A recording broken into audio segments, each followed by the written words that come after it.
Alors pour se préparer à entendre le plus profondément possible ce que Jésus nous dit dans les Béatitudes, on va continuer à essayer d'entrer dans ce que c'est que ce partage du joug de Jésus.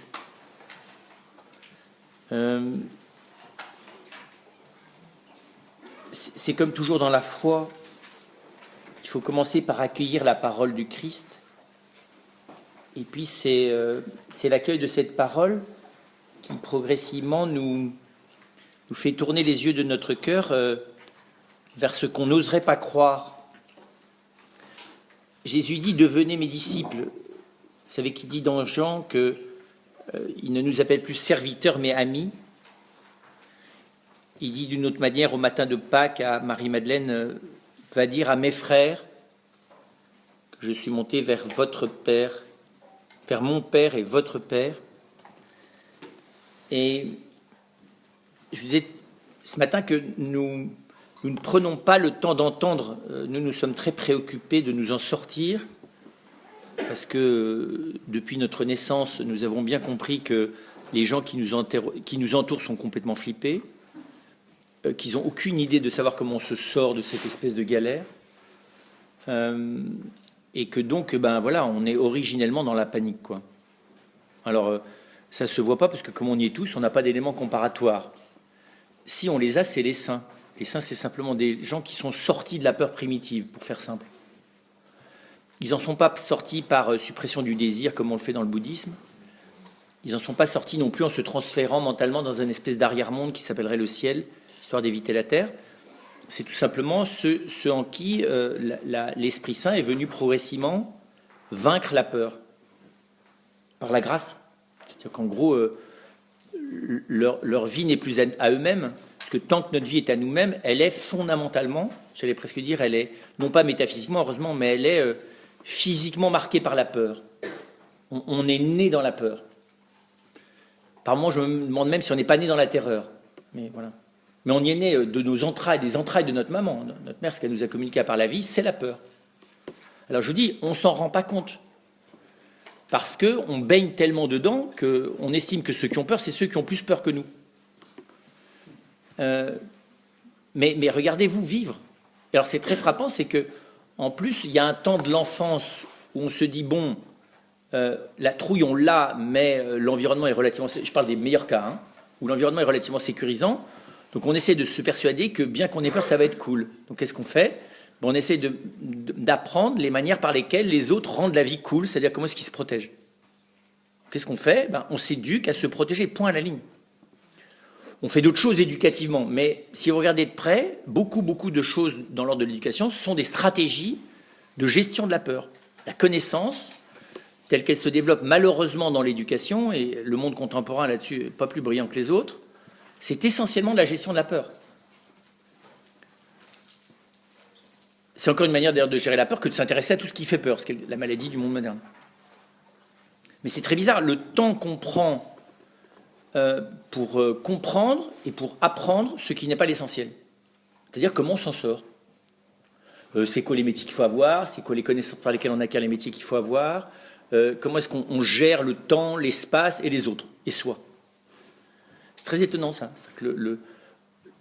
L'énergie éducative est essentiellement, on comprend d'ailleurs, parce que dans un monde dangereux, n'ayant pas le temps de tout faire, il vaut mieux préparer les enfants à peu près à ne pas se faire bouffer par les voisins, puis éventuellement, si vous voulez, les éduquer de manière contemplative. Alors des fois, on les éduque aussi, une espèce de nostalgie, Fleur Bleue, Walt Disney, sur le fait que de toute façon tout est merveilleux. Mais enfin bon, quand ils commencent à voir les crocs du monde apparaître, et aujourd'hui ils les voient très vite apparaître, comprennent bien qu'on leur dit, vous savez, c'est le petit chaperon rouge, c'est-à-dire que tu as de grandes dents, enfin... Des fois, nous sommes éducativement avec des têtes de grand-mère dans le lit racontant des choses charmantes, mais les enfants comprennent bien que derrière, c'est la peur. Pourquoi c'est la peur ? Tout simplement parce que la personne humaine n'a pas été faite pour vivre en dehors des bras de Dieu, c'est-à-dire en dehors de la grâce, c'est plus que les bras, en dehors de baigner dans la vie de Dieu. Donc... et qu'en plus, nous construisons depuis des millénaires des raisons d'essayer d'aménager le fait de ne pas vivre dans sa grâce. Vous voyez, je peux dire ça, que non seulement quand on n'est pas dans la grâce, on est dans la panique, Mais quand en plus on se construit des civilisations entières qui sont bâties sur la gestion du fait qu'on n'est pas dans la grâce, on l'est deux fois. Enfin, vous voyez, qu'on se trouve des raisons de ne pas y être. Et ça me frappe de plus en plus. Le fait qu'il y a un grand décalage et que c'est pas par hasard si Jean-Paul II nous a dit, je ne sais pas combien de fois dans son pontificat, n'ayez pas peur. Et c'est pas par hasard s'il y a 365 fois, je crois, ou 361 fois dans l'écriture, n'ayez pas peur, c'est qu'il doit y avoir un truc quelque part, quoi.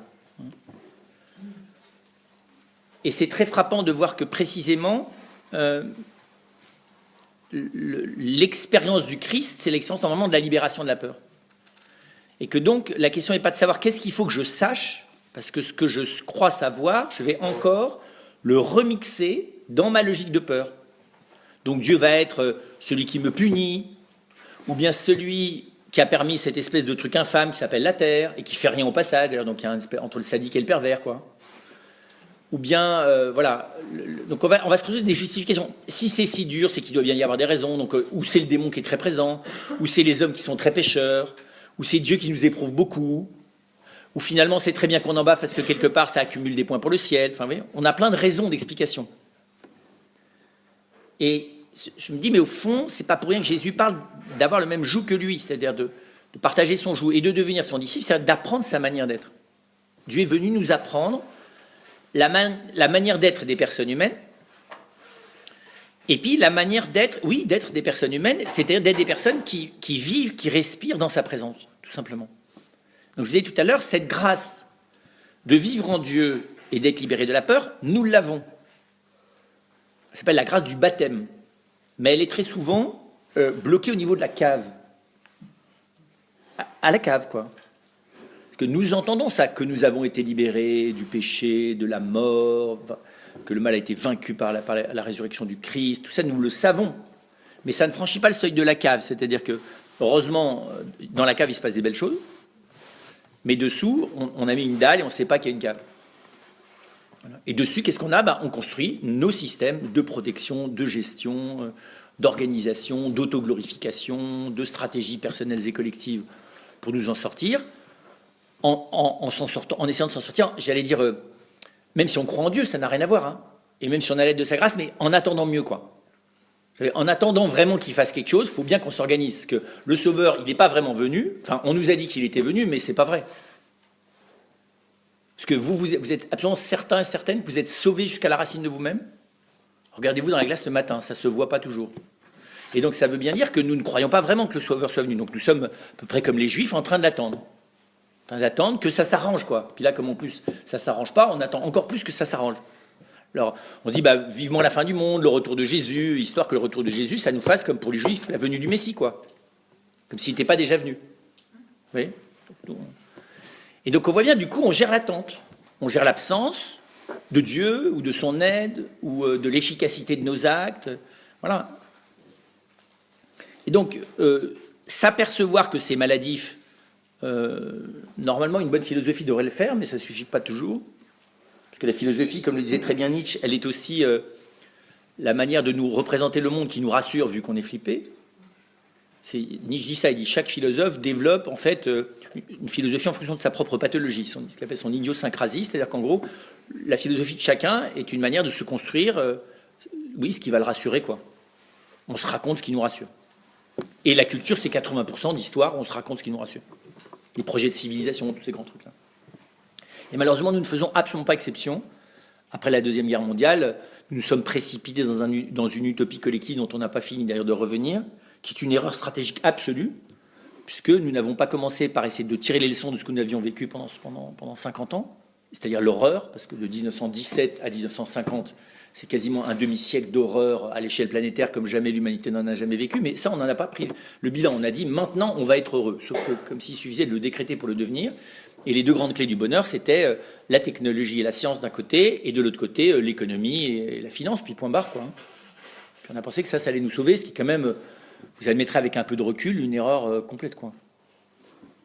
Donc on est dans un monde qui est bâti sur la gestion de la peur, qui en fait son business d'ailleurs, bien, et qui est un monde complètement affolé d'ailleurs, qui a pensé qu'il allait se rassurer, qu'on allait vers le mieux, vers le plus tranquille, vers le plus paisible, vers le plus convivial, vers tout ce que vous voudrez. Et en gros, faites le tour des pays européens, vous verrez. Alors heureusement, il y a encore l'Afrique qui n'est pas tout à fait atteinte. Je les ai vus l'autre jour au Togo, je lui ai dit, dépêchez-vous, vous avez 5 ans devant vous. Dans 5 ans, vous allez être flippés comme nous. Vu la vitesse à laquelle on vous colonialise par nos peurs, c'est-à-dire par nos systèmes de protection là, matérialistes, vous allez bientôt être flippés, votre sourire va disparaître. Hein. Parce qu'ils sont impressionnants. L'Afrique, c'est un lieu très très impressionnant de résilience que nous n'avons plus depuis un certain nombre de dizaines de siècles. Et donc, du coup, ça devient, vous voyez, l'enjeu qui est au fond d'écouter vraiment le Christ et d'essayer d'apprivoiser dans ce qu'il nous dit de quoi il veut nous parler, ça vaut le coup. Or, le Christ veut nous parler de lui. Vous remarquerez d'ailleurs que quand vous lisez bien les évangiles, Jésus ne parle que de lui, presque. Tout le temps, il parle de lui. Je disais ce matin, mais nous, bizarrement, on ne s'intéresse pas trop à lui. Donc, qu'est-ce qu'on fait? Chaque fois qu'il parle de lui, on zappe et on essaye de savoir dans ce qu'il dit, qu'est-ce qu'on pourrait faire. Oui, c'est de chercher qu'est-ce qui est utile dans ce qu'il raconte. C'est quoi les préceptes d'existence? C'est quoi la morale? C'est quoi les leçons? D'ailleurs, les curés vous aident, d'ailleurs, qui vous prennent l'évangile avec ce que Jésus raconte lui-même, et il ne vous parle pas de Jésus. Enfin, il vous parle de Jésus comme un exemple pour ce que vous allez devoir faire, non? Ça, c'est une bonne homélie. Petit moment contemplatif, 30 secondes, et puis petit moment exhortatif, 4 minutes, et puis petit moment recommandatif, 10 minutes. D'accord? Et vous sortez de là, et vous avez une liste comme ça de prescriptions médicamenteuses sur tout ce que vous devez faire. Et vous dites, ouais, je vais le faire. Heureusement qu'il y a le dimanche d'après, vous pouvez recommencer.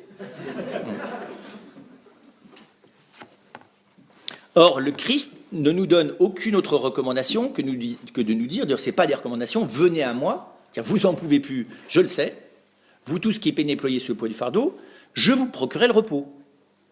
Repos, aisé, léger, facile. D'accord? Voilà, ça c'est là. Repos, aisé, léger, facile. C'est ça qu'il nous dit. Mais ensuite, il faut entendre que s'il nous le dit, c'est qu'il nous en donne le moyen. Et le moyen, c'est « prenez sur vous mon joug, devenez mes disciples ». C'est-à-dire, apprenez à me connaître. D'ailleurs, certains traduisent « apprenez à connaître que je suis doux et humble de cœur ». C'est ça. Apprenez de moi. Prenez mon joug sur vous et apprenez de moi que je suis doux. On traduit « apprenez de moi, car doux et humble de cœur je suis ». Car je suis doux et humble de cœur. Donc c'est très clair. Il dit, mais si la clé, c'est que vous appreniez de moi. La douceur et l'humilité. Alors, de nouveau, nous, on préfère apprendre, on s'en sort comment, quoi. C'est quoi les recommandations? Quel est le manuel rescue? Vous savez, le truc, là, comment tu t'en sors en cas de pépin, quoi. Petit 1, petit 2, petit 3, tu tires sur la signal d'alarme, ça s'appelle je ne sais pas trop quoi, moi, la prière, puis après ça, le sacrement du pardon, ça, c'est le sauveteur qui arrive, et puis il t'extirpe du train dans lequel tu viens d'avoir un accident, puis te remet sur le train correspondant qui lui ira à la destination, qui s'appelle, je ne sais pas trop quoi, moi, la pénitence et la pratique des vertus et la vie sacramentelle. Le Seigneur ne nous parle pas de tout ça, il nous dit apprenez, c'est-à-dire profitez du fait de partager le même mode d'existence que le mien pour découvrir qui je suis.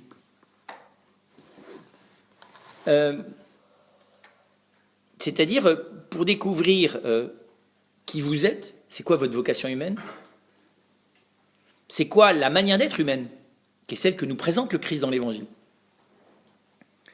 Et puis plus que ça, pour connaître de lui, comme il le dit juste avant, le mystère du Père. Et pour connaître l'amour qu'ils ont pour nous. Et donc on voit bien que l'enjeu, c'est ça, c'est la transformation de notre manière de vivre. Et je pense que nous peinons à voir le niveau de transformation dont parle Jésus. Jésus ne parle pas de conviction spirituelle, il ne parle pas de résolution, d'amélioration morale, il ne parle pas non plus de pratique religieuse.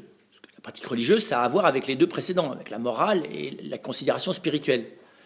Il nous parle d'une manière d'exister très concrète. C'est-à-dire, en gros, il se propose de changer, de nous éduquer, de nous éduquer à sa manière d'être, c'est-à-dire d'avoir un rapport au temps, à l'espace, à l'autre, à la peur, tout simplement d'avoir un rapport à ma vie, à la vie elle-même qui est différent. Et tant qu'on n'entend pas cette radicalité avec laquelle le Christ se propose de transformer notre vie au fur et à mesure que nous allons apprendre à le connaître, c'est un peu bête, mais je dirais, on rate la porte d'entrée dans l'Évangile, quoi. Ça ne veut pas dire qu'on n'est pas chrétien, ça ne veut pas dire qu'on n'est pas catholique, mais on rate la porte d'entrée dans l'Évangile. C'est qu'on a les obligations sans avoir le bonheur, c'est quand même un peu la galère, quoi. Quand Paul dit malheur si le Christ n'est pas ressuscité, nous sommes les plus malheureux des hommes, il y a des fois on a la tête des plus malheureux des hommes. Hein. C'est pas moi qui le dis, c'est Hegel. Il dit que le spécialiste du chrétien, c'est ce qu'on appelle la conscience malheureuse. C'est-à-dire qu'il a sous les yeux tout le bonheur qu'il serait censé vivre et il a dans le réel tout le malheur de ce qu'il n'arrive pas à vivre. Voilà, donc il est malheureux structurellement et s'il avait moins l'idée du bonheur, il serait moins malheureux. Il serait plus dans la médiocrité, pas franchement heureuse, mais vous voyez, un peu jouissive, quoi. Pas la médiocrité comme médiocrité, mais niveau de bonheur rabaissé, quoi. Mais c'est la catastrophe du chrétien, parce qu'il a une notion du bonheur très, très, très élevée, et qu'en fait, s'il est honnête vraiment, il ne voit pas du tout comment on fait pour l'atteindre ce bonheur, si ce n'est évidemment, bien sûr, dans la vie éternelle, parce que vu ce qu'on arrive à faire ici, c'est pas tout à fait pour tout de suite. Or, ça n'a rien à voir avec l'évangile, c'est pas du tout ce que nous dit le Christ. Le Christ nous dit, voilà, heureux les cœurs purs, heureux ceux qui pleurent, heureux. Enfin, donc, il a clairement un propos de transformation. Alors, cette transformation de notre vie, je vous dis, c'est une transformation dans le rapport à la vie, qui d'ailleurs va être aussi une transformation dans le rapport à la souffrance, transformation dans le rapport à nous-mêmes.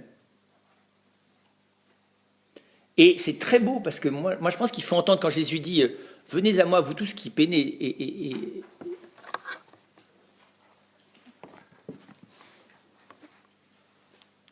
vous tous les peinants et les chargés. » C'est ça le grec. Hein.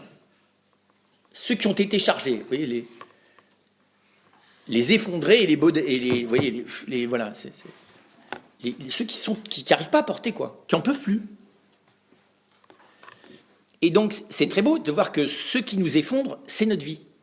C'est ça le paradoxe, c'est que ce qui nous pèse lourd, c'est nos vies, ou c'est les conditions de la vie humaine partagées sur la Terre avec les autres. Parce qu'à la limite, si on n'avait qu'à se porter soi-même, ça va bien, mais le problème, c'est qu'il y a les autres.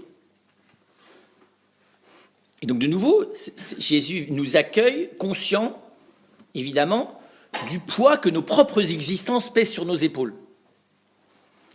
Même si je vous dis, l'enfance et la jeunesse peut dans certains cas être une manière de faire semblant qu'on n'a pas vu qu'en fait les autres sont un peu effondrés par tout ce qu'ils portent.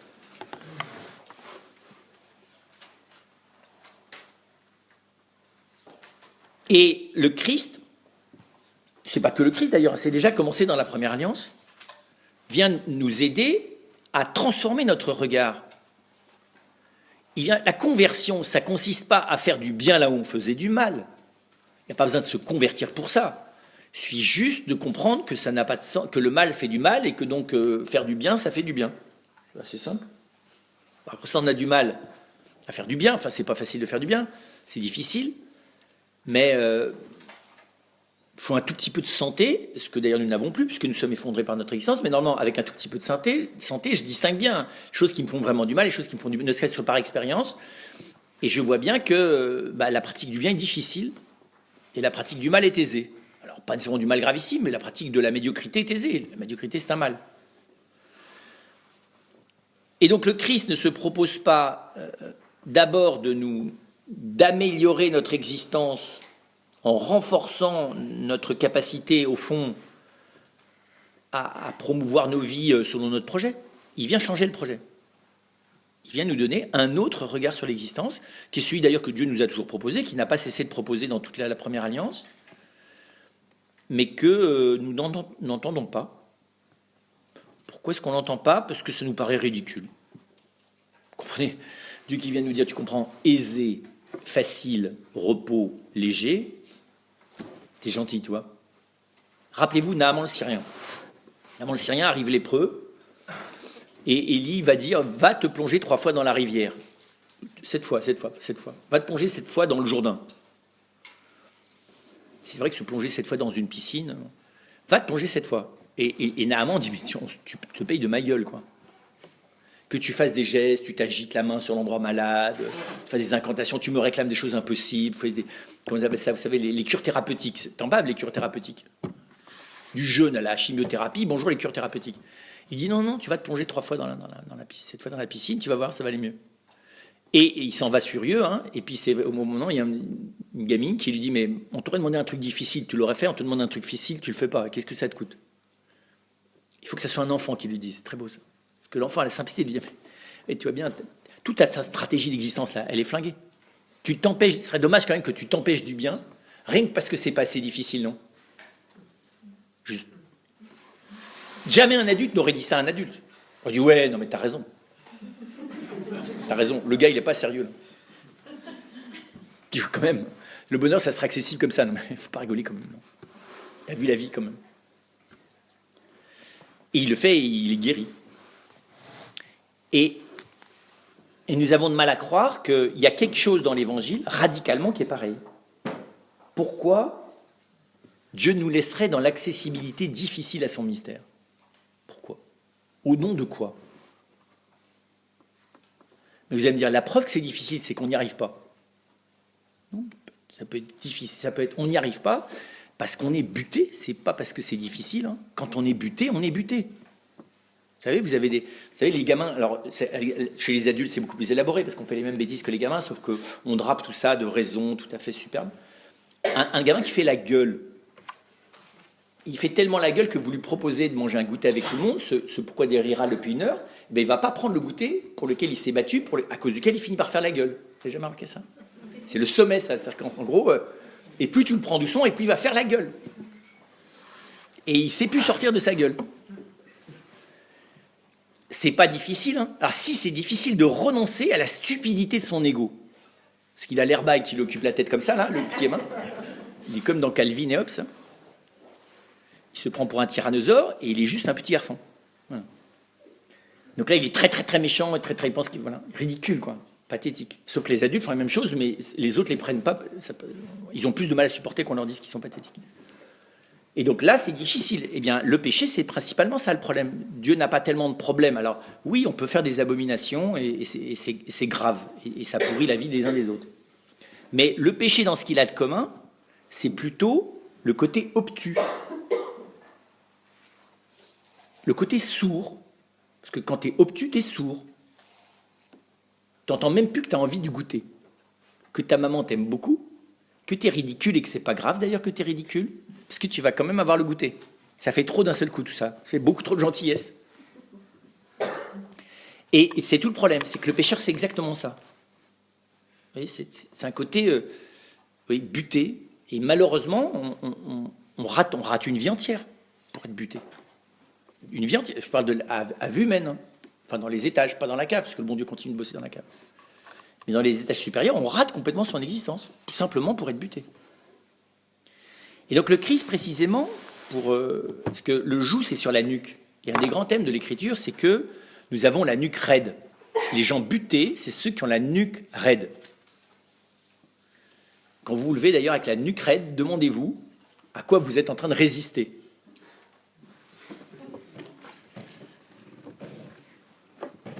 Donc c'est vrai qu'il faut se tenir droit, mais pas raide dans la vie. Et donc, le joug, c'est ça, c'est le joug qui vient, c'est ce qui vient, c'est pas le massage du bon Dieu, hein, mais un joug facile à porter, c'est un joug qui ne va pas me faire la nuque raide, qui va me rendre souple, qui va m'assouplir à la grâce de Dieu. Et donc le Christ vient nous proposer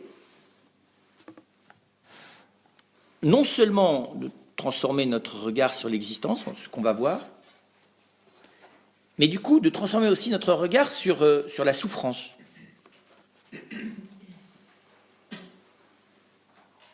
Et il est gonflé, il nous propose d'entrer dans une contrainte libératrice. Ça aussi, ça ne colle pas bien dans nos têtes. Parce que le joug, c'est une contrainte quand même. D'accord ? Le joug, c'est quand même quelque chose qui fait que on enlève le joug du cheval, on enlève même le harnais qui est beaucoup plus léger. Et donc c'est très bouleversant de voir le Christ nous proposer la contrainte de son joug à lui,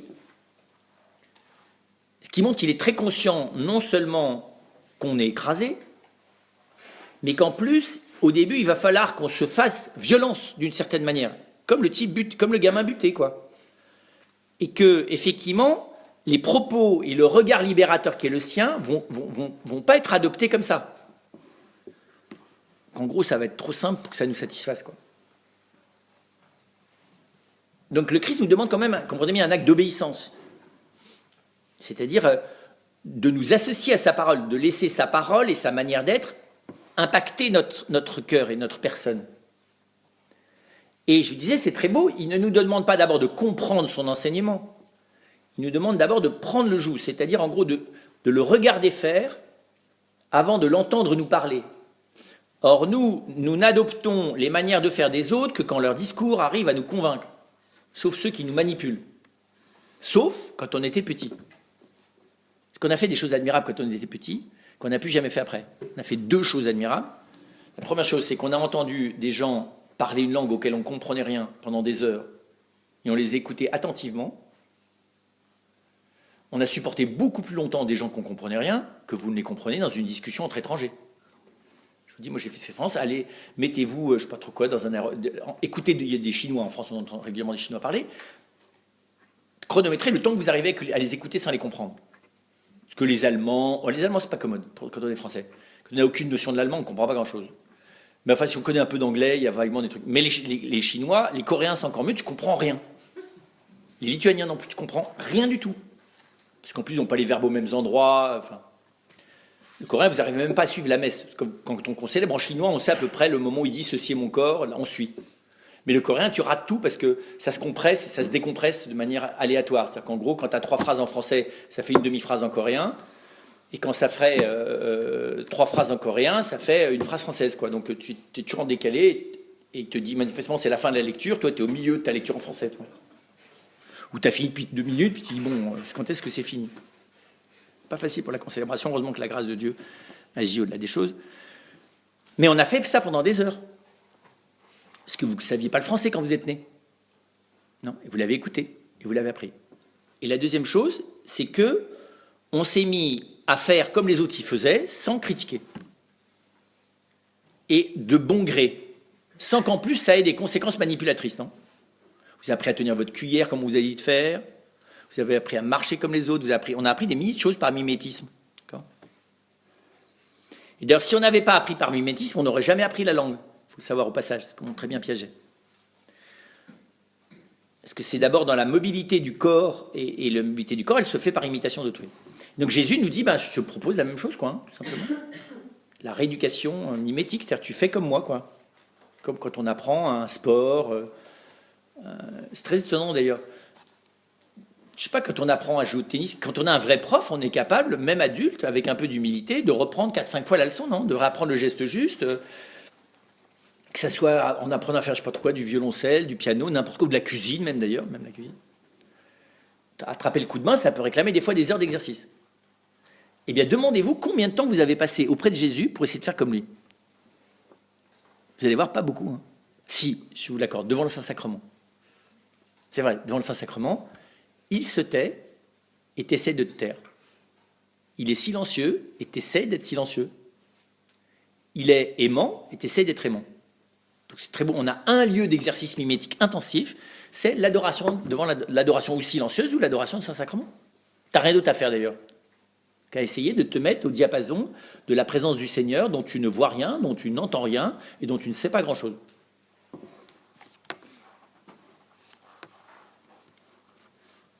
Alors cette connaissance, cette découverte de la manière d'être du Christ, qui évidemment, pourquoi est-ce qu'elle est une contrainte? Pourquoi est-ce qu'elle est un joug au début? Parce que ce n'est pas la mienne. Ce n'est pas du tout ma manière d'être. C'est très étonnant d'ailleurs. Vous savez, vous vous souvenez du petit bouquin de Dolto, là, sur le Christ au risque de la psychanalyse. Vous vous souvenez pas ça?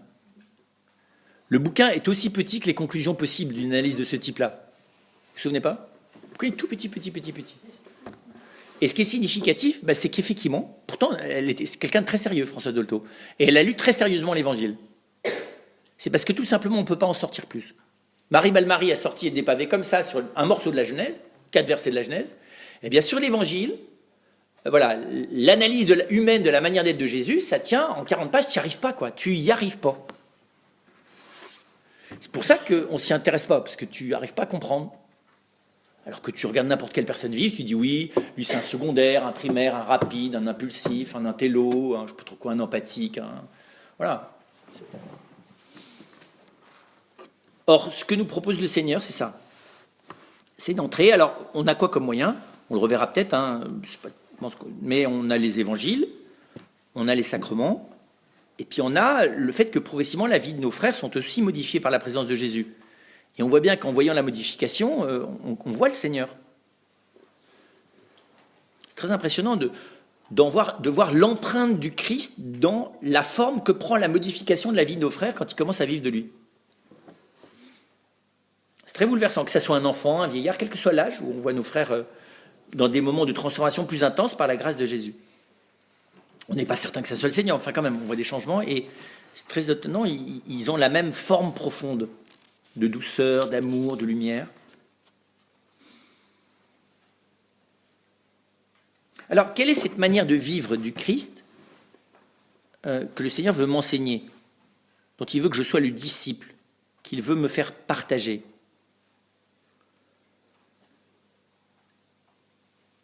D'abord, sa manière de regarder.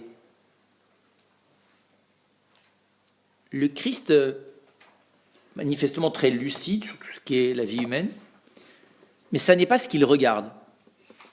Il regarde les personnes et Dieu agissant en elles. C'est très étonnant ça. Le Christ est toujours en train de regarder l'Esprit Saint agissant dans le cœur de la personne. Il ne regarde jamais la personne seule. Il va me dire, oui, mais moi, j'y vois rien. Ben, c'est bien, oui, que vous n'y voyez rien. Parce que c'est normal, on n'y voit rien. Mais ce n'est pas parce qu'on n'y voit rien qu'on est interdit de regarder. Quand vous skiez dans le brouillard, c'est très bizarre. Vous regardez de tous vos yeux. Et quand vous marchez dans le noir, dans une pièce, vous regardez de tous vos yeux, en sachant que de toute façon, vous n'allez rien voir, non? Non? Dans une pièce noire, c'est rare qu'en plus vous fermiez les yeux. Vous les ouvrez grands. Et bizarrement, vous essayez de vous dire, bon. Puis en plus, vous mettez les mains devant, voilà, en attendant de sentir quelque chose. Vous faites la même chose avec vos pieds. Vous êtes complètement attentif à quelque chose de potentiel, mais dont vous n'avez aucune idée de savoir si ça existe. C'est très mignon, je trouve, comme attitude. Quand vous skiez dans le brouillard, c'est pareil, parce que quand vous skiez dans le brouillard, faire attention, que tout d'un coup, il peut y avoir 250 mètres de vide. Enfin, vous voyez, quand vous ne connaissez pas parfaitement la piste, et même quand vous la connaissez, c'est très bizarre. Vous ne savez plus très bien si vous remontez dans la poudre, si vous descendez, vous ne savez plus très bien si vous êtes arrêté ou en train de descendre. D'ailleurs, s'il y a vraiment du vent, vous êtes obligé de regarder vos skis pour voir à quelle vitesse vous êtes en train de descendre. C'est très bizarre, d'ailleurs, des fois, on peut se retrouver assez loin de l'endroit où on pensait être. Et donc, le Seigneur, le Christ, nous invite, par sa manière d'être, oui, à regarder Dieu présent dans le cœur de nos frères. C'est-à-dire à ne pas rester au contenant que sont les apparences de la vie humaine de mon frère ou de ma sœur, mais au contenu. Parce que mon frère ou ma sœur n'est jamais autant lui-même que là où Dieu agit en lui. Et c'est très étonnant d'ailleurs, d'apprendre à regarder l'autre là où il est le plus vivant. Pas seulement à l'extérieur, pas là où il s'agite le plus, là où il est le plus profondément vivant. Le cœur de la personne. C'est très beau d'ailleurs, c'est l'endroit où son intelligence et son cœur sont reliés l'un à l'autre. Quand l'intelligence est déconnectée du cœur, ça ne fait pas toujours du vivant. Mais quand l'intelligence et le cœur, là où l'intelligence et le cœur sont reliés, là il y a de la vie. Et quand en plus cette intelligence et ce cœur s'expriment, il y a encore plus de vie. C'est ce que Lévinas appelait le visage de l'autre.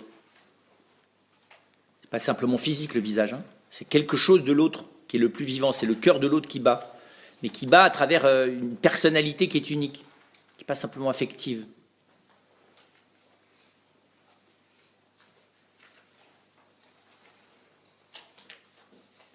Et il me semble qu'on peut appliquer à ce regard du Christ. Alors évidemment, le premier vis-à-vis duquel on peut développer ce regard, c'est lui et nous. Regardez en Jésus. C'est une chose extraordinaire. Je ne sais pas si vous avez pris le temps des fois de lire l'Évangile comme ça, de découvrir la vitalité du Christ. Le Christ n'est pas simplement sage et intelligent, il y a une vitalité extraordinaire. Alors, je vous accorde qu'on est obligé, pour arriver à la découvrir, cette vitalité dans l'Évangile, de se désintoxiquer de la lecture sulpicienne qui consiste à transformer toute vie en état de plâtre. Saint-Sulpice a réussi à transformer la vie de Dieu en insignifiance creuse. C'est vrai, ça s'appelle l'art du creux, dont le Sacré-Cœur est un des sommets. Puis après ça, vous avez voilà, le pire, c'est Saint-Sulpice, l'église Saint-Sulpice. Si vous trouvez 1 millimètre d'architecture qui signifie quoi que ce soit de transcendant, vous me préviendrez. Vous êtes entre la meringue et le vide, si vous voulez. Le Sacré-Cœur, voilà. C'est symbolique, hein, mais c'est tout l'art sulpicien, mais ça dit tout. C'est la manière dont on a transformé le Christ en inintéressant. On est quand même dans un état de désintoxication. Il faut quand même voir. Moi, je me souviens très bien quand je suis rentré à la religieuse, ça m'avait beaucoup impressionné que vous lisiez à l'époque des gens qui avaient un peu grandi dans le christianisme, quoi. Hein. Saint Paul, 1 minute, 45 secondes avant que les gens s'ennuient. Je me souviens très bien. La lecture de Paul, il fallait essayer de regarder les gens à l'église. La lecture de Paul, sauf le gars qui arrive avec son papier en disant « Oui, frère, je viens vous annoncer. » Bon, mais passez vous voyez, la petite mise en scène du début, il commence à attaquer la lettre de Paul, tout le monde roupille. Tout le monde zappe le texte. J'ai jamais vu des gens passionnés par Saint Paul, sauf ceux qui faisaient des études bibliques. L'évangile, allez, 3-4 minutes, puis après on se rase, quoi. La parabole, on les connaît, les paraboles. Les talents, le miraculé, le truc, le ressuscité, Lazare, tout ça, on connaît par cœur. Donc l'ennui, et c'est quand même énorme d'avoir réussi à rendre l'évangile ennuyeux. C'est quand même très, très, très fort. C'est comme de, je sais pas, moi, le meilleur plat que vous ayez mangé au monde, de le rendre insipide. Je me souviens d'un frère comme ça qui, un mercredi des Cendres, je dis au prieur, je te parie que le frère s'est débrouillé pour que ce plat n'ait aucun goût.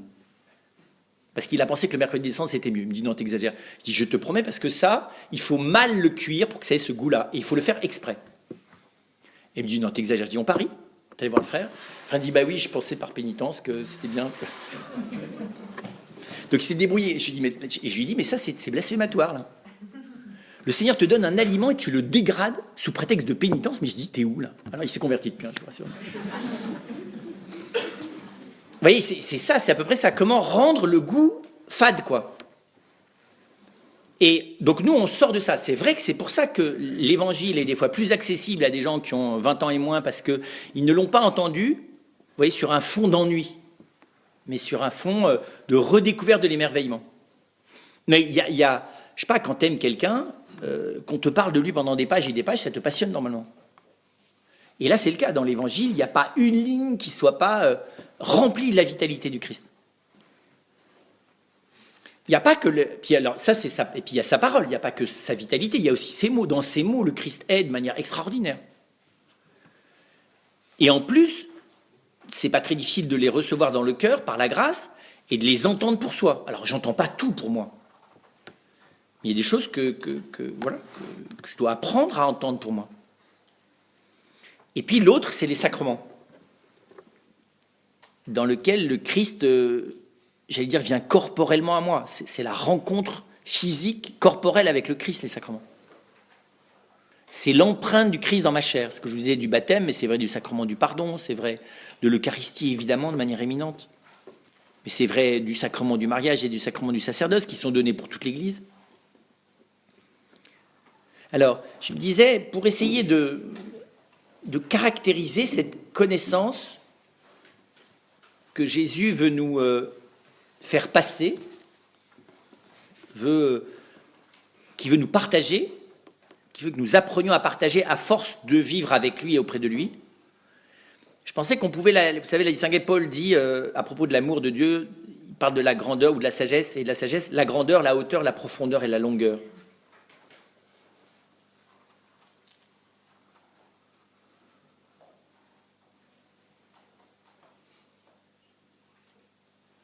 D'abord, il y a la grandeur. Le Christ a sur la vie des personnes un regard qui est infiniment plus vaste que le nôtre. Je dis ça parce que nos manières humaines de vivre sont terriblement liées à la petite vision, toute petite vision rétrécie que nous avons de nos existences et de nos personnes. Et moi, je n'hésite pas à dire que la proportion qu'aujourd'hui la culture assigne à nos personnes, c'est la taille de la niche d'un chien. C'est ça. En gros, on te propose de trouver dans la mondialisation une niche de chiens à l'intérieur duquel tu auras des écrans plasma pour te faire rêver tout ce que tu ne seras jamais. Et tu oublieras même que tu es dans la niche. Parce que si tu as des écrans, tu oublies où tu es, tu oublies qui tu es. Parce que tu es par procuration tout ce qu'il y a dans l'écran. Mais c'est une niche de chien, ce qu'on te propose comme vocation, avec marqué Home Sweet Home dedans, et surtout tu n'en sors pas. Si tu en sors, c'est sous surveillance. D'ailleurs, il y a tous les moyens de te suivre de mille manières. Et que ça, c'est à peu près la proportion. Alors, je vous accorde que, oui, la culture occidentale, par moment, a entrevu la grandeur de la personne humaine. Mais la personne humaine, dans ce qu'elle est, et telle que le Christ la regarde, pour moi, elle a la taille d'une cathédrale infinie, d'une cathédrale dont l'existence sur la Terre nous suffit à visiter à peu près le narthex et l'entrée, quoi. Dans nos vies, on va à peu près aller jusque-là. Tout le reste, ça sera pour l'éternel, pour l'éternité. Et donc, nous n'avons pas bien compris, je pense, ce que Dieu a fait quand il a fait la personne humaine. Nous pensons que nous sommes des animaux avec un tout petit machin supplémentaire qui s'appelle l'esprit. Soit. Au point d'ailleurs que certains envisagent que ça n'existe même pas l'esprit. Il faut être quand même gravement atteint. Père Philippe disait, il ne faut vraiment pas en avoir beaucoup. Pour ne pas le voir. C'est vrai, Alors on comprend que la conviction matérialiste, une fois qu'on t'a dit, de toute façon, si tu ne le touches pas, ça n'existe pas, ce qui est quand même une des choses complètement stupides, mais comme si la seule perception, c'était la possessivité du toucher, et comme si on ne pouvait toucher qu'en étreignant, enfin, vous voyez. Mais c'est très frappant de voir que le Christ, toute la Bible d'ailleurs, hein, nous réapprend la vraie proportion de nos existences. Alors, qu'après ça, nos névroses, nos projections, les discours familiaux, le ratatinement de la culture sociale, vous voyez, tout ça qui nous fait avoir une vision de la personne humaine, c'est vrai, quelles que soient les cultures, d'ailleurs quand même très très très ratatinées. Hein. C'est capital de laisser le Christ nous rééduquer. Parce que la peur, elle a toujours comme fond l'ignorance. Donc si ma vocation, c'est de ne pas sortir de ma niche de chien, je comprends que j'ai peur. Mais si notre vocation, pas notre vocation, si notre être a déjà quelque chose d'une taille qui me dépasse, et si en plus mon existence sur la Terre a pour but de démultiplier son amplitude, ça ne donne pas tout à fait la même vision de l'existence.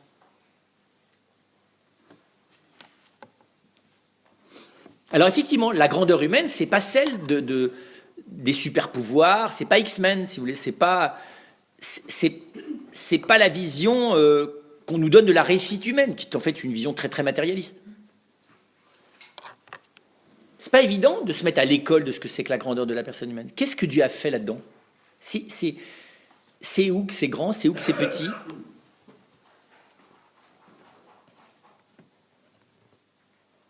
Quand vous regardez la vie de Jésus, c'est très simple. Hein. 30 ans, il n'a rien fait. 3 ans, il n'a pas dépassé le territoire d'Israël. Il a fait quoi ? Il a parlé et il a guéri quelques personnes et il est mort dramatiquement, non ? C'est tout. Ça ne fait pas une vie humaine réussie, ça. 30 ans chez ton papa et ta maman, comme Tanguy. 3 ans à expliquer quelque chose que personne ne comprend pour finir de manière tragique, en ayant guéri quelques milliers de personnes, ça ne fait pas une réussite, au plan humain. Comment se fait-il que la grandeur de la vie de cet homme, même un incroyant, en est bouleversé, pourvu qu'il la lise ? Enfin, ne serait-ce que dans l'Évangile. Pourquoi ? D'où vient cette grandeur ? Alors vous nous dites, oui, il est le Fils de Dieu. Ça, c'est le joker facile. Non, c'est parce que tout simplement, il nous révèle la grandeur de la vie humaine. Et effectivement, comme l'a très bien compris Thérèse, l'immensité humaine, elle se révèle dans les petites choses. Elle ne se joue pas que dans les petites choses, mais elle se révèle dans les petites choses.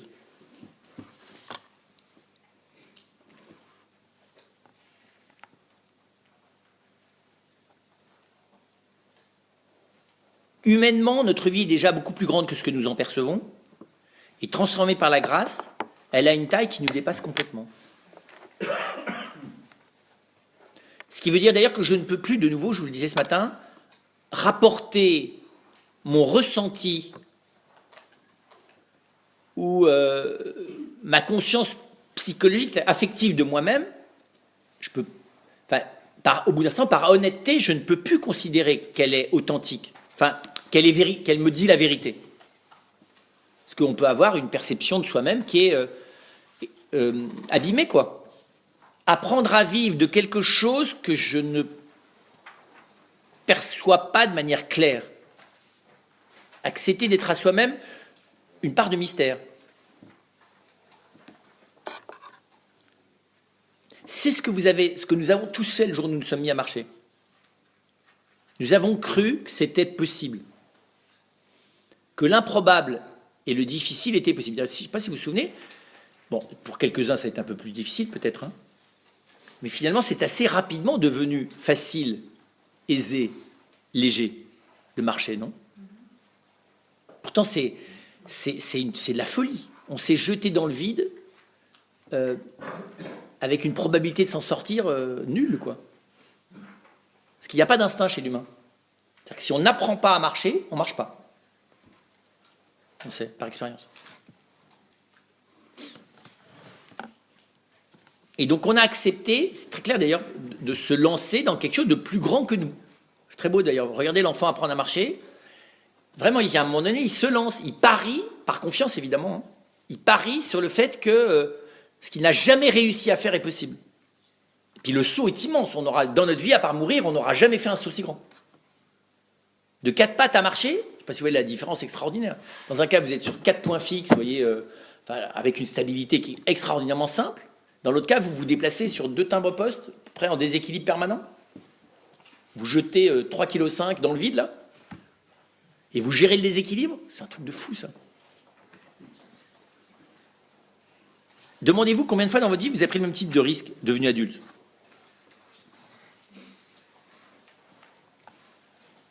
Quand on se marie, on essaie de synchroniser 2 personnes qui marchent, mais normalement, elles marchent quand même. Alors la synchronisation est lente et difficile, parce que ça doit modifier la manière de marcher de l'autre. Voilà, et donc c'est juste pour dire que réapprendre ce que j'ai caché aux sages et aux savants, que j'ai révélé aux tout petits, c'est que la vie est plus grande. C'est-à-dire qu'en gros, à l'état adulte, on est encore dans la toute petite enfance. C'est ça que ça veut dire aussi. Et que donc, il faut arrêter de se la jouer. L'histoire du fait qu'on est des adultes, je ne sais pas comment vous dire ça, c'est juste le moment où on est aussi débile qu'avant, sauf qu'on a décidé que maintenant on était, vous voyez, on avait atteint le stade, enfin, cette espèce de déclaration arbitraire de gens qui veulent plus grandir, qui décrètent que c'est ça le sommet. Vous savez ? C'est lamentable, quoi. C'est complètement nullissime. C'est comme si arrivé dans les Ardennes, on décrétait que de toute façon c'est impossible de monter plus haut. Qu'il n'y a pas de montagne au-delà de 400 mètres, nécessairement tu vas mourir de manque d'oxygène à 600 mètres. C'est à peu près ça. Donc on dit voilà, ça s'appelle l'âge adulte. Et dans l'âge adulte, il y a les héros et les héroïnes. Ou les héros et les gens qui sont considérés comme le sommet du sommet. Alors on a comme ça la galerie des hommes et des femmes célèbres. Et ça, pardon, vous les observez d'à peu près, quand vous savez le revers de la médaille, c'est pathétique aussi. Hein. Il n'y a pas beaucoup d'hommes et de femmes célèbres qui n'ont pas leur côté pathétique. Humainement, beaucoup moins grand que la figure qu'ils en dégageaient à l'extérieur, non ?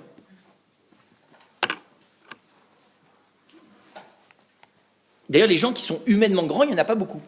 Il y en a qui ont fait des choses grandes. Mais bizarrement, il n'y a pas besoin d'être humainement grand pour faire des choses grandes, il suffit simplement de saisir une bonne opportunité. Je ne citerai pas d'exemple moderne, mais il y en a pas mal. Donc vous êtes grand par les circonstances, avec un tout petit peu d'astuce et de courage, oui, mais que des personnes qui n'ont jamais émergé du fond de la boue exercent 1000 fois plus que vous, sauf les conditions dans lesquelles ils sont, fait qu'ils en sortiront jamais. Vous avez des gens dont l'héroïcité ne les fera jamais sortir de la misère. Et vous avez des gens qui sont nés avec une cuillère d'argent dans la bouche, qui ont saisi une opportunité dans leur vie, et ils ont développé 1/10 ou 1/100 du courage des autres, et eux, leur vie est admirable, enfin aux yeux des autres. Et donc la grandeur humaine, c'est pas ça. La grandeur humaine telle que Jésus nous la révèle,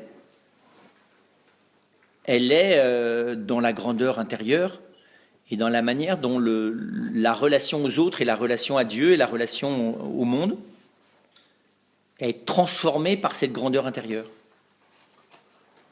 C'est ce que les béatitudes appelleront la pauvreté de cœur.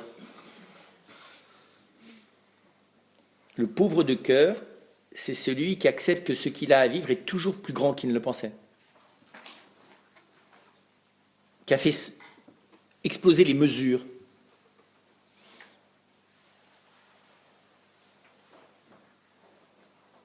qui acceptent que d'une certaine manière, la vie, c'est quelque chose d'essoufflant parce que c'est beaucoup plus grand à chaque fois que ce que j'en avais entrevu l'étape d'avant. Et chaque jour est une étape nouvelle pour ça. C'est vrai d'ailleurs, hein, c'est très beau de s'apercevoir que Dieu, dans sa grâce, nous donne, si nous apprenons, ça prend un peu de temps, mais si nous apprenons à regarder cette grandeur intérieure, chaque jour nous fait franchir un seuil de croissance et d'émerveillement dans cette grandeur.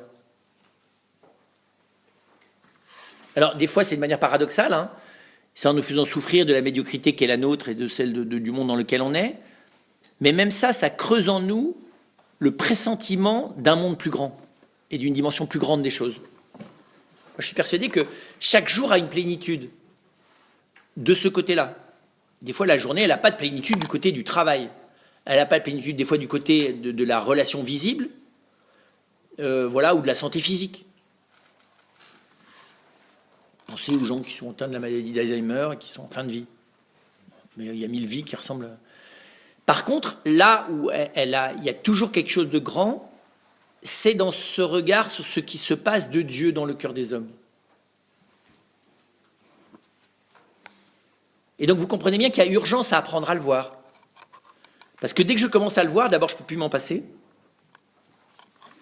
Et puis surtout, ça me donne d'entrer dans la vérité, ça s'appelle la foi.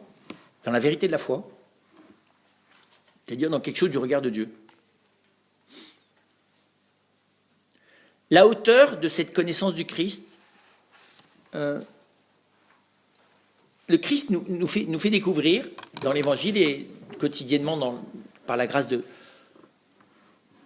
la prière, c'est-à-dire chaque fois que nous cherchons son visage, de voir combien Dieu est impliqué dans notre existence.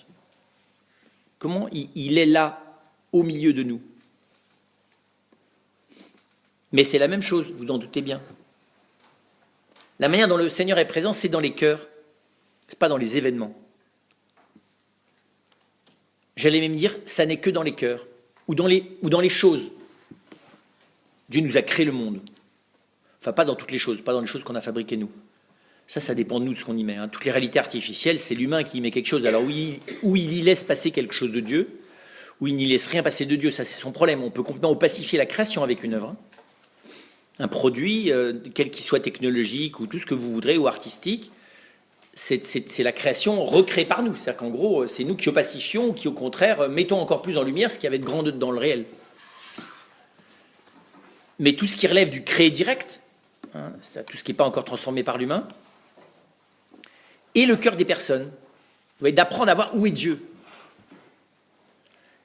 Et de découvrir la modalité de cette présence qui n'est pas la même dans la grandeur toute puissante du Créateur, et j'allais dire dans l'humilité du Dieu Trinité. Il y a quelque chose d'immense, de magnanime, de gigantesque, de complètement fou d'ailleurs dans la création. Il y a une démesure. Dieu est tout sauf un manager rationnel, vous voyez, qui fait des économies d'énergie et des gains de productivité, vous voyez, en réduisant les coûts, quoi. En termes de cost killer, c'est des gens qui réduisent les coûts, ils débarquent dans une entreprise, c'est l'amaigrissement, c'est slim fast, voilà. Et alors on réduit le truc, quoi. Et après une bonne cure, ben, tu meurs d'anémie des fois, mais voilà, au moins on a réduit les coûts. Si Dieu devait faire à l'économie, mais il n'aurait rien fait de ce qu'il a fait. Il a tout fait dans la démesure. Et en plus avec une délégation de pouvoir à la créature humaine qui est de l'ordre du fou aussi. Il nous a donné des permis de conduire, si vous voulez, à des gens qui ne savaient même pas conduire des tricycles, quoi. Et il nous met au volant de Ferrari qui s'appelle nos personnes. C'est très impressionnant dans la délégation. Puis en plus, il nous met au volant de la vie des autres, parce que si on se contente de conduire nos vies, mais on est chargé de conduire aussi la vie des autres, puisqu'on a une influence les uns sur les autres absolument terrible. On peut se pourrir la vie de manière extraordinaire. Ou au contraire, se libérer dans nos existences de manière extraordinaire. Et donc, je dirais la prise de risque, c'est ce qui est le plus impressionnant. Je travaille beaucoup avec des entrepreneurs. L'entreprise qui s'appelle la création, c'est confiance illimitée. C'est pas capital illimité, c'est confiance illimitée. Des mesures dans le projet. Aussi bien dans la longueur que dans l'amplitude. Voilà, et là, il y a quelque chose. Et puis évidemment, dans le cœur des personnes. Ça, c'est l'intimité de Dieu dans ce qu'il a de plus lui-même. Et donc, chercher Dieu, j'allais dire, c'est bien d'aller chercher dans les églises, mais c'est ce que montrait bien Eti Ilesum. Dieu, il est dans la fraîcheur du jour, ou la grisâtre du jour, ou la pluie, ou la neige, comme il est dans le cœur des personnes. Et si je pars pas de là, ben, j'ai pas les bonnes infos du jour. Demandez-vous sur quelle France Info vous vous branchez le matin. Où allez-vous chercher les sources du bonheur matinal? Vous allumez la radio, ça c'est bien, c'est comme de mettre la tête dans le four et d'allumer le gaz. C'est sûr. Et d'en discuter avec le voisin, c'est comme de mettre une allumette en plus. Mais c'est affolant. Vous voyez, je veux dire, ou alors vous vous réveillez, vous ouvrez votre iPhone pour voir combien de messages et combien de mails sont arrivés pendant la nuit. C'est-à-dire quelle est la dose de contrainte. Voilà. C'est pas facile, hein. Alors en plus, j'ai même pas besoin d'ailleurs d'avoir France Info ou d'avoir un iPhone, je l'ai dans la tête. Vous voyez, la liste des contraintes, des machins, dans l'entre-sommeil, là, tout d'un coup, vous commencez à voir apparaître la tête de la journée. C'est dommage, c'est la tête de Jésus qu'il faut voir, pas celle de la journée. Donc il faut zapper l'image, il faut se mettre devant le Seigneur, non? Parce que la bonne nouvelle du jour, c'est lui. Et puis après ça, lui, il vous dit, la bonne nouvelle du jour, pour moi, c'est toi. Et nous, on n'est pas sûr d'être l'info du jour. Mais vous avez tort, on est l'info du jour. Alors c'est mieux quand on a des frères, des sœurs, des voisins, conjoints, des enfants qui nous le rappellent, parce que des fois, ils ont la tête de France Info. Et on n'est pas leur bonne nouvelle du jour. Tant pis pour eux. Et donc, c'est vrai qu'il y a vous voyez, cette implication de Dieu dans nos existences, c'est du combat au corps à corps dans les petites choses. Vous voyez, j'ai décidé d'aller chercher ma lumière où? Vous mangez plus n'importe quoi. On vous a expliqué que c'était pas bon. Alors pourquoi on est dans la junkie food quand il s'agit de l'âme? Pourquoi on se pourrit la vie avec des trucs qui valent rien, qui me plombent l'existence? L'avantage du Seigneur le matin au lever par un acte d'adoration, c'est que c'est toujours bio, énergétique, dynamisant. Enfin, vous voyez, ça remplace pas mal de médicaments. Antidépresseurs.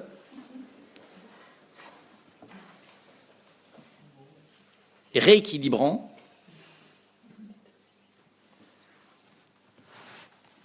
Rajeunissant, capital. Moi, j'ai trouvé ça très marrant. Vous savez, le nombre les qualificatifs pour les produits de beauté, c'est tous les trucs que la prière devrait faire. Non? C'est censé t'énergétiser, te purifier, te rajeunir, voilà. Ben, si tu faisais la même chose dans les soins du matin, c'est le Seigneur. Après, il faut faire tout le reste, bien sûr. Mais avec légèreté aussi.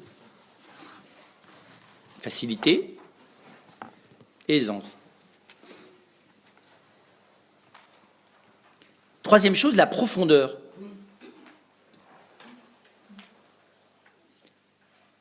C'est la portée de nos existences. Nous ne mesurons pas à quel point notre vie a du prix. Alors, c'est vrai que notre vocation, le moment de notre vocation humaine, qui est celui où nous sommes ici, là maintenant, a plus la forme, comment vous dire ça, d'une plantation, vous voyez, avec des racines qui parcourent le sol, plus que de la récolte des fruits. On est dans le temps de la moisson.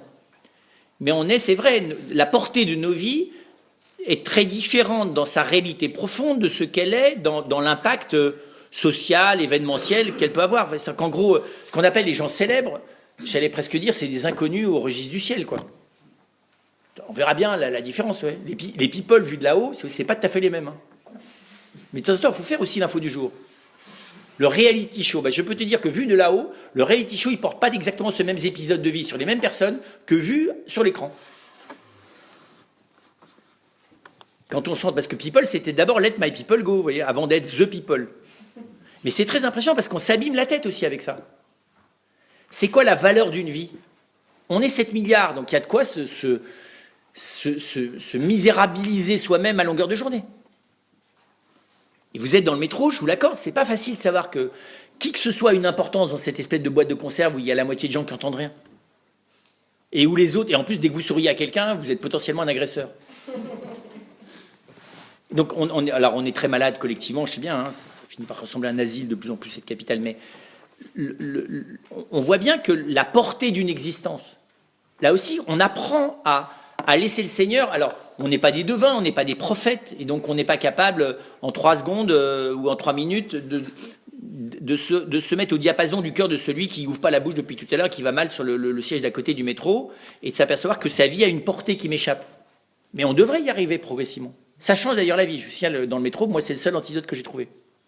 Ou alors, il faut que je me mette comme tout le monde avec un machin dans les oreilles en fermant les yeux. Alors, j'aurai le chapelet à la place d'avoir autre chose, mais ça ne sera pas mieux comme fuite. Hein.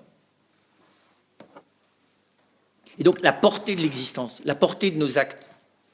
Et évidemment, la portée bonne de nos actes est extraordinairement plus grande que la portée négative. C'est bien d'avoir inventé Internet, mais c'est qu'une toute petite visibilité de la puissance d'impact de nos existences les unes sur les autres dans le sens du bien. Vous savez, vous avez je ne sais pas combien d'amis sur Facebook, et vous êtes relié à je ne sais pas combien de collaborateurs sur Link machin truc là. Mais le corps mystique, c'est bien mieux. Hein. Vous travaillez là, vous connectez les gens en plus dans le corps mystique, vous faites, vous savez, est-ce que tu t'inscris, parce qu'à la fin, tu deviens, vous savez, on te demande si tu veux bien devenir mon ami ou mon collaborateur, ou je ne sais pas trop comment tu t'appelles, mon interlocuteur, quoi. Le réseau, là. Mais vous êtes déjà demandé, en vérité, c'est quoi vos réseaux intérieurs?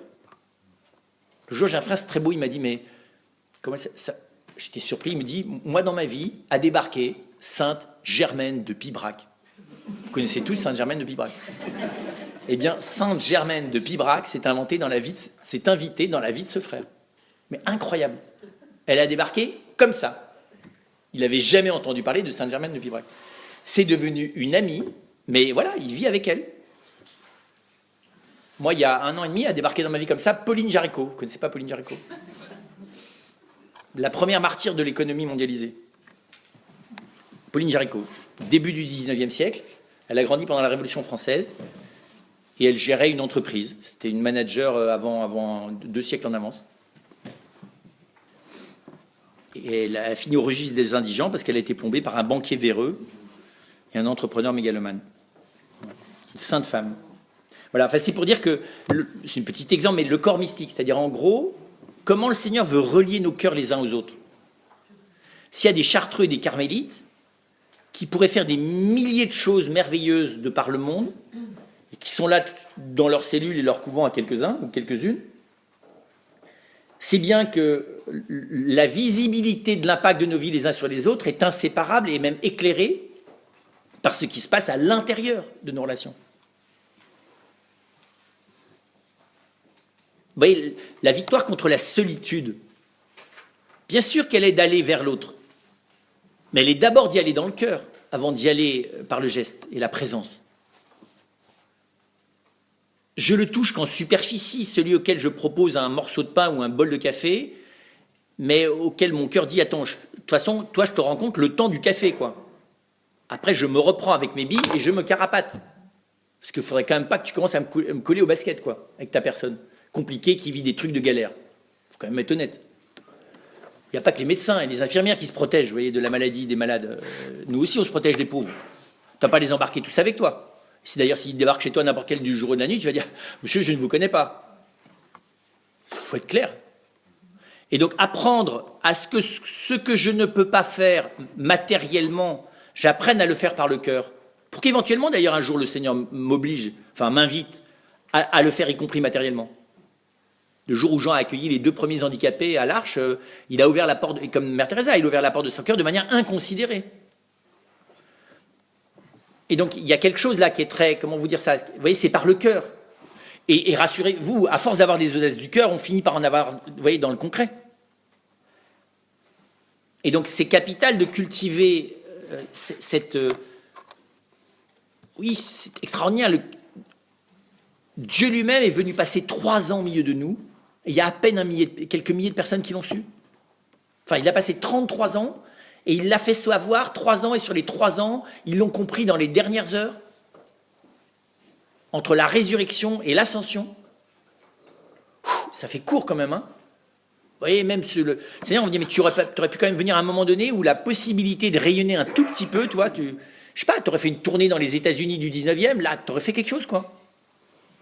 Je te dis pas à l'époque d'Internet. Là, tu aurais connecté, tu aurais eu, je ne sais pas combien, 1 milliard de followers. Et donc, la manière dont notre vie appartient les uns aux autres selon la grâce. La manière dont le visible de nos engagements et de nos actes doit être sans cesse porté par ce regard du Christ. Regardez, c'est incroyable. Ces hommes, ces quelques femmes, dont on parle depuis 2000 ans, simplement parce qu'ils ont croisé Jésus. C'est incroyable ça. On aimerait savoir leur nom, on saura d'ailleurs en arrivant au ciel. La syrophénicienne, c'était qui cette femme? Les 7 lépreux là, les 8 lépreux, il n'y en a qu'un qui revient, le Samaritain. Cet été à Avignon, il y avait Gérard Rosier qui jouait « Ce matin, j'étais lépreux ». Extraordinaire. « Ce matin, j'étais lépreux ». Celui qui revient, qui se retourne, et Jésus dit « Tiens, c'est bizarre, il est le seul qui est revenu ». Les autres sont allés pratiquer la loi, ils sont allés se montrer au prêtre. Qui c'était ce type? C'était qui les 7 autres? C'est ça, vous voyez, à partir du moment où le Seigneur vient lui-même nous apprendre à passer du regard qu'on a sur lui, même s'il est très pauvre et qu'on est complètement dépassé, au regard qu'on a les uns sur les autres. Vous voyez, travailler sur la transformation en profondeur du regard que nous avons sur nos vies et la vie de nos frères, c'est le premier combat de l'Évangile. Il n'a jamais été question dans l'Évangile que quoi que ce soit se fasse sans la foi, c'est-à-dire sans la transformation du regard.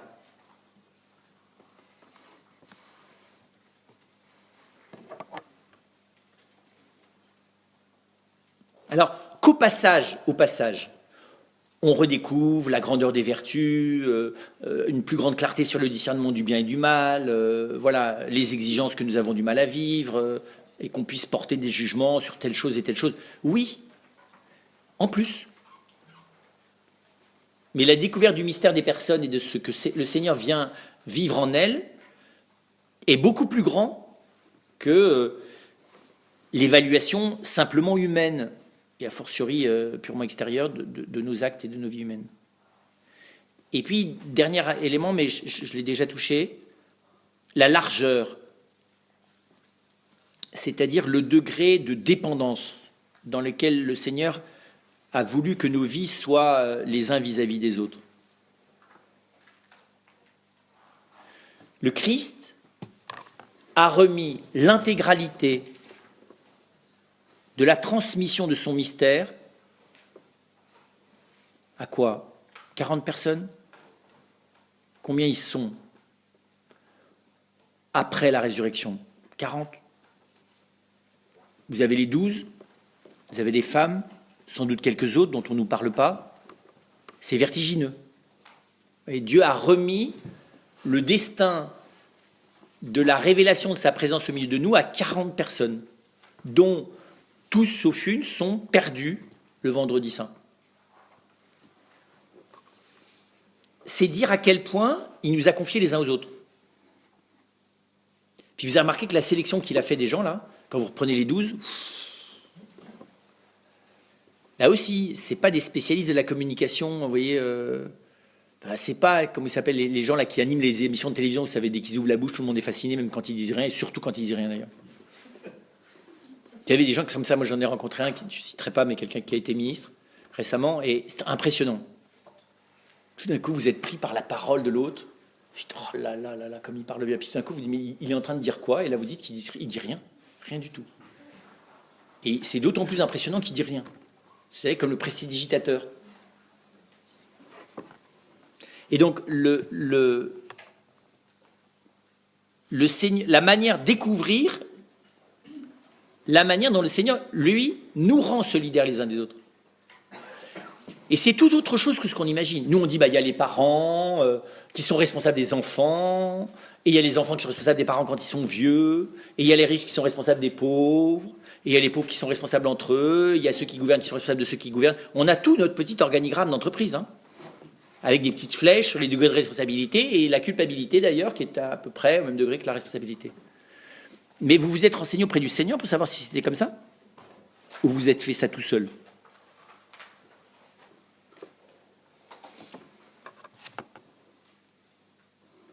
c'est quoi d'être responsable comme parent? Vous savez, vous? Alors, ce qui est bien, c'est que vous savez plus. C'est ça qui est sympa. Il y a 50 ans, les parents croyaient savoir. Aujourd'hui, heureusement, les parents savent qu'ils ne savent pas. C'est bien. Puis il y a ceux qui ne veulent pas le savoir. Ça, c'est plus inquiétant. Mais c'est bon d'être perdu. C'est très bon.